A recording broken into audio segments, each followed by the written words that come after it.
sommes en train de nous rapprocher d'une troisième guerre mondiale contre la Russie.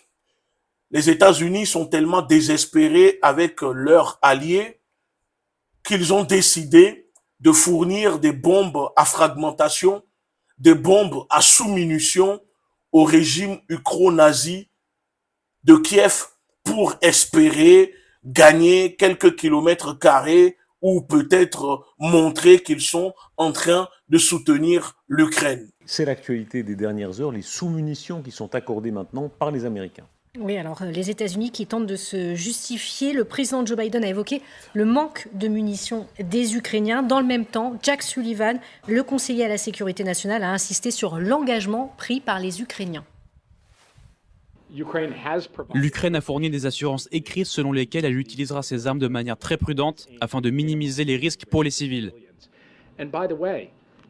D'ailleurs, le gouvernement démocratiquement élu de l'Ukraine a tout intérêt à minimiser les risques pour les civils car il s'agit de ses citoyens. Ce sont les Ukrainiens qu'ils essaient de protéger et de défendre. Salutations fraternelles et révolutionnaires. J'espère que vous allez bien. On se retrouve une nouvelle fois pour une nouvelle analyse vidéo géopolitique concernant la situation en Ukraine. En effet, comme vous le savez, ce qui se passe en Ukraine a aussi des répercussions sur les peuples du monde, mais notamment sur le continent africain. Donc, étant donné que l'information est vitale et que sur le continent, ce n'est pas réellement le cas parce qu'il y a une censure de l'information, car ce sont nos amis impérialistes qui détiennent la majorité des médias. Nous avons décidé à la confrérie des frères panafricains et à la Ligue de défense noire africaine de vous fournir des informations avec un œil plus indépendant que les médias traditionnels propagandistes qui inondent les réseaux et qui bourrent le crâne des populations avec leur propagande pro-otanienne. Sans plus tarder, je vais vous parler dans cette vidéo de la situation en Ukraine. Selon les prétendus experts de la défense, les colonels des plateaux de LCI et les chaînes propagandistes, l'armée russe est jugée trop puissante et particulièrement solide en défensive. Selon eux, la contre-offensive ukrainienne est vouée à l'échec. Et donc, il semblerait que nos amis, les journaleux, commencent à réaliser que depuis le début, ils sont en train de mentir à leur population, mais de pousser les Ukrainiens à la mort. Parce que nous tous, toute personne qui a une conscience politique le sait que l'Ukraine n'a aucune chance de gagner la guerre face à l'armée russe. Mais depuis le début, les propagandistes pro-otaniens disaient le contraire. Il y a même des ministres ukrainiens qui sont allés jusqu'à faire croire au début de l'opération spéciale russe que l'Ukraine gagnerait la guerre au bout de 6 mois.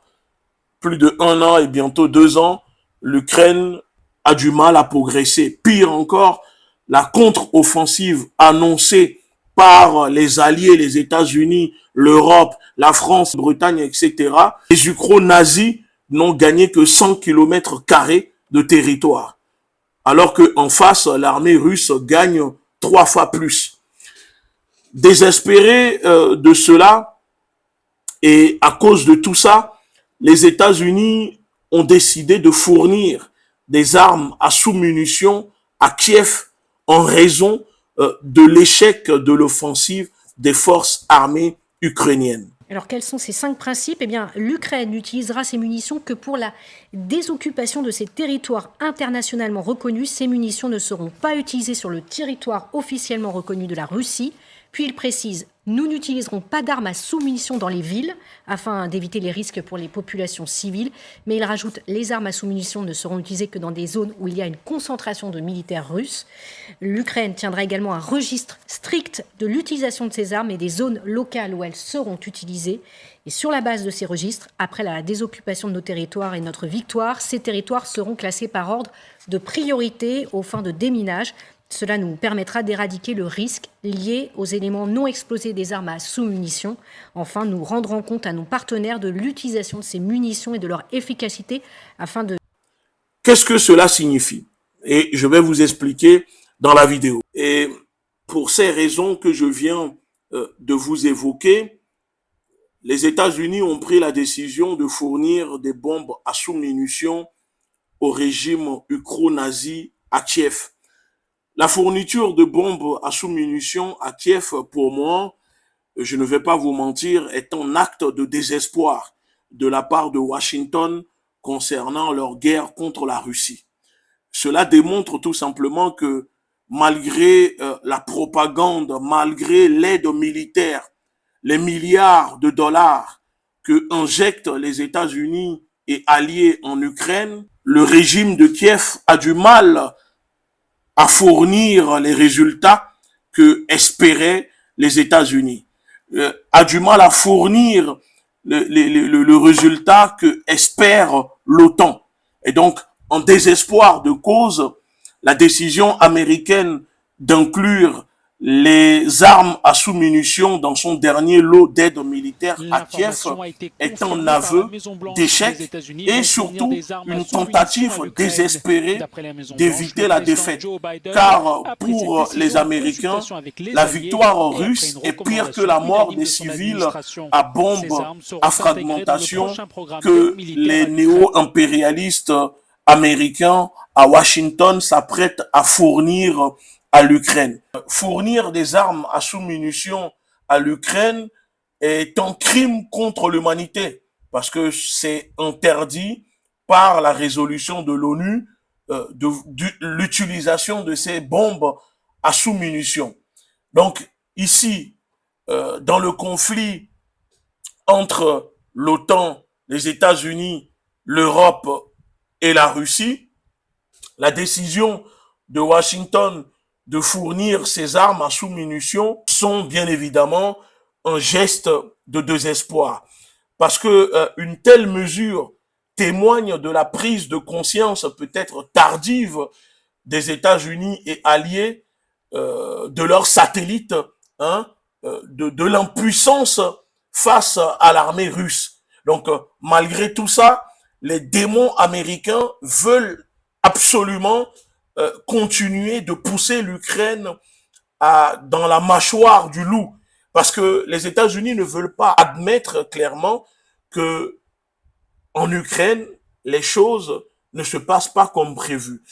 Les États-Unis ne veulent pas admettre leur revers et l'échec des tentatives de l'armée ukrainienne de mener une contre-offensive contre les régions russes.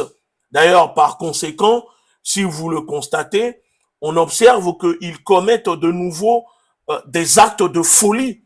Ils veulent absolument transformer l'Ukraine comme ils l'ont fait en Irak, commettre des actes de barbarie avec ces bombes à sous-munitions que les États-Unis veulent fournir à l'Ukraine.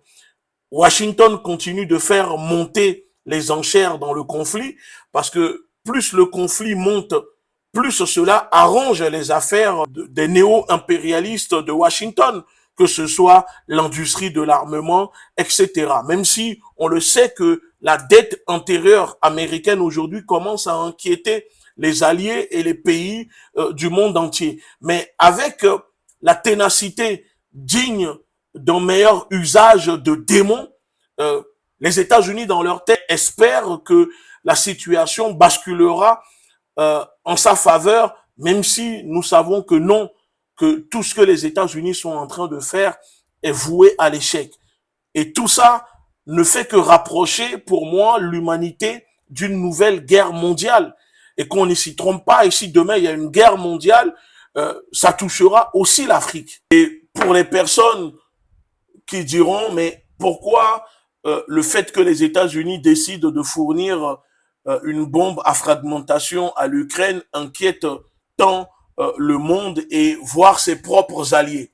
Tout simplement parce que pour ceux qui ne réalisent pas, je vous invite à regarder ou demander aux Cambodgiens les dégâts de cette bombe dans leur pays après le bombardement américain avec de telles munitions au début des années 1970. Parce que depuis plus d'un demi-siècle s'est écoulé depuis le bombardement américain.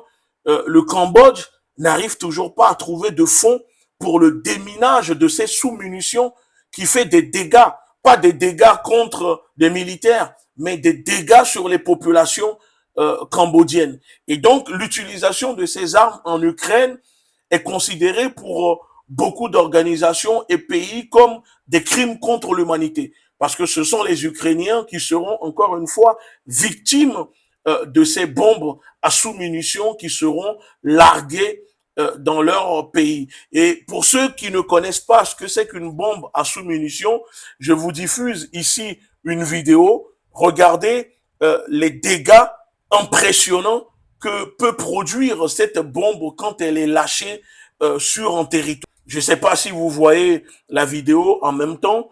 Donc voilà pourquoi beaucoup de voix commencent à dénoncer cette décision des néo-impérialistes à Washington de fournir des bombes à sous-munitions à l'Ukraine qui visiblement a du mal à mener correctement une contre-offensive.